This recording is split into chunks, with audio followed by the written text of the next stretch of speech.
Magandang araw sa iyo kaagapay. Ako po si Arwel Mendoza. Hatid ko'y refleksyon sa una sa 7 huling wika ng Panginoong Hesus habang nakabayubay siya sa krus. Ang sabi sa Lucas chapter 23 verse 34, sinabi ni Jesus, "Ama, patawarin mo sila sapagkat hindi nila nalalaman ang kanilang ginagawa." Gaano kahirap magpatawad? Likas sa atin ang magtanim ng galit o ang hindi makapagpatawad. Minsan pa nga, umaabot pa ng taon o hanggang sa mamatay ay hindi pa nakakapagpatawad. May isang eksena sa Biblia kung saan ipinagkanulo ni Judas si Jesus. Kasunod nito ang pag-iwan sa kanya ng kanyang mga alagad para magtago. At ang pinakamasakit, ikinaila pa siya ni Pedro na isa sa kanyang pinakamalapit na alagad. Ang mga bagay na ito ang maaaring maging sanhi ng pagkagalit ni Jesus sa mga tao, pero hindi ito ang nangyari.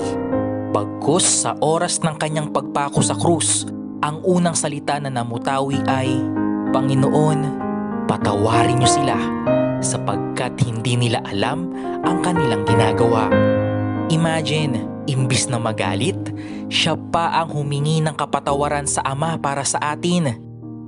Dito makikita kung gaano kalaki ang pagmamahal ng Panginoon, na sa kabila ng lahat ng mga kamalian sa buhay, kaya niya tayong patawarin. Paano tayo magpapatawad?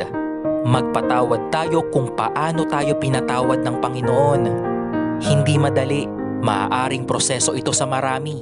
Pero kahit gaano katagal o kahirap, piliin nating magpatawad gaya ng pagpapatawad sa atin ni Jesus. Ipagkatiwala sa Panginoon ang mga taong nakasakit sa atin. Huwag hayaan na gamitin ng kaaway yung galit sa puso para hatakin tayo papalayo sa Panginoon. Minsan napakahirap unawain. Paano mapapatawad ang taong nakagawa ng kasalanan? Pero sino nga ba tayo para hindi magpatawad? Kung ang Diyos mismo ang unang nagpatawad at nagmahal sa atin, sa kabila ng ating mga kahinaan at pagkukulang. At iyan ang hatid ko sa iyo. Muli, ako po si Arwel Mendoza.